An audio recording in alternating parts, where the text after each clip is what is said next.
Talvez você já tenha ouvido falar sobre essa expressão e talvez você tenha formado um conceito em relação a esta expressão, um conceito de acordo com aquela pessoa que falou com você desse assunto de sabedoria e revelação. Se você participou, se você fez parte do sistema religioso, é claro que você, principalmente se foi pentecostal, assim como eu fui muitos anos na minha vida, você tem aí, né, talvez, um conceito do que seja a revelação de Deus totalmente equivocado, assim como eu também tinha.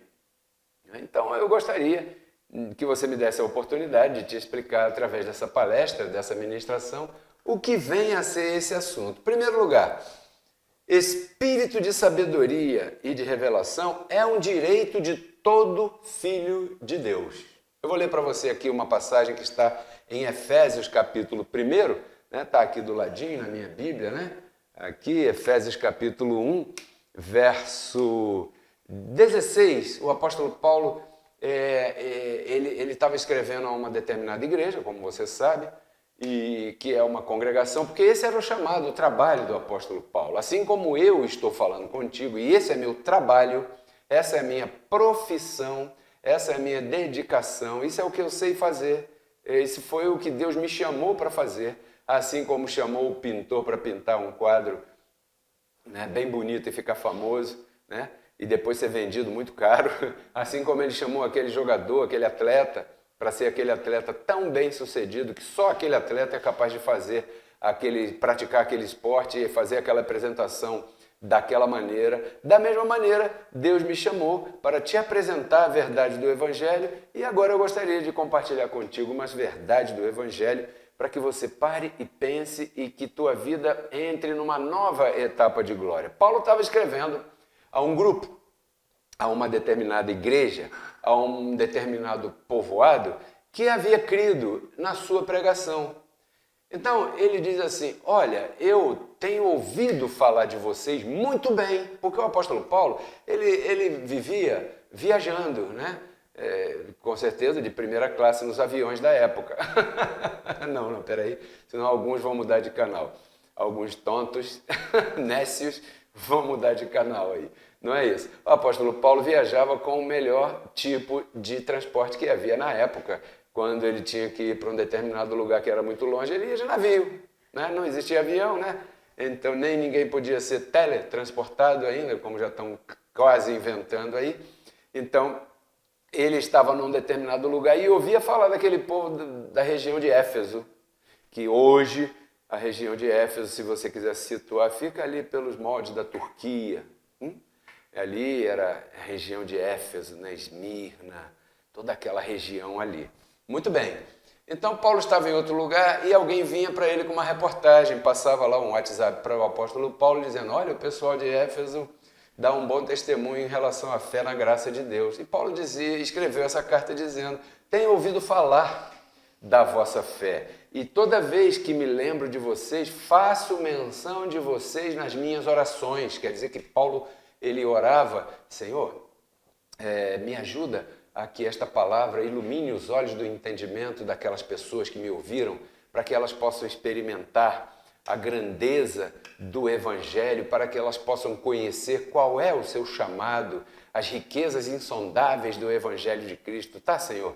Eu queria que o Senhor me ajudasse, que ao abrir da minha boca fosse me dado autoridade, ousadia, e que eu tivesse esse dom claramente na ponta da minha língua manifestado, para poder explicar para as pessoas a verdade a respeito de suas posições espirituais. E essa era uma parte das orações que o apóstolo Paulo fazia.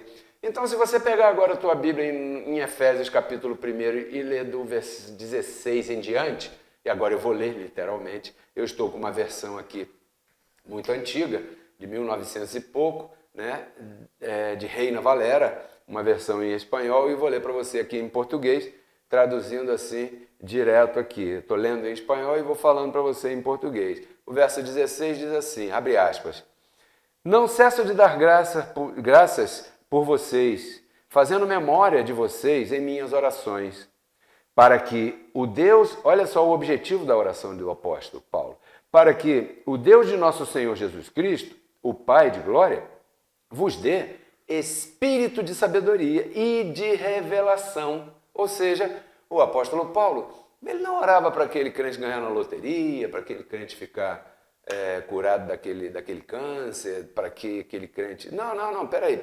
Eu vou orar por uma coisa mais excelente, para que Deus vos dê espírito de sabedoria e de revelação. Porque uma vez que o espírito de sabedoria e de revelação esteja ativado na mente da pessoa, essa pessoa começa a interceder por ela mesma. Se você olhar em Filipenses capítulo 4, verso 6, o apóstolo Paulo diz que você deve orar pelas tuas necessidades. Uma pessoa que sabe orar a Deus por suas próprias necessidades, essa pessoa já está colocando em ação o espírito de sabedoria e de entendimento, de inteligência espiritual em relação à sua própria posição espiritual. Diferentemente daquela pessoa que pede uma oração do outro por si. Quando você pede oração para alguém, você está me dizendo que você não tem aquilo que a outra pessoa tem. Então, portanto, aquela pessoa está numa posição superior a você porque sabe mais que você, porque está numa outra condição diferente da tua, claro, superior à tua, porque afinal de contas você está pedindo a ela algo que você mesmo já tem, porém você não sabe. Por que não sabe?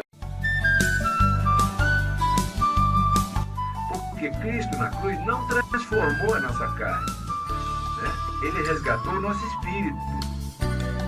A Bíblia diz que Deus estava em Cristo reconciliando consigo os seus filhos, né? E nos entregou a palavra da reconciliação. E a palavra da reconciliação é essa que nós pregamos, abençoado.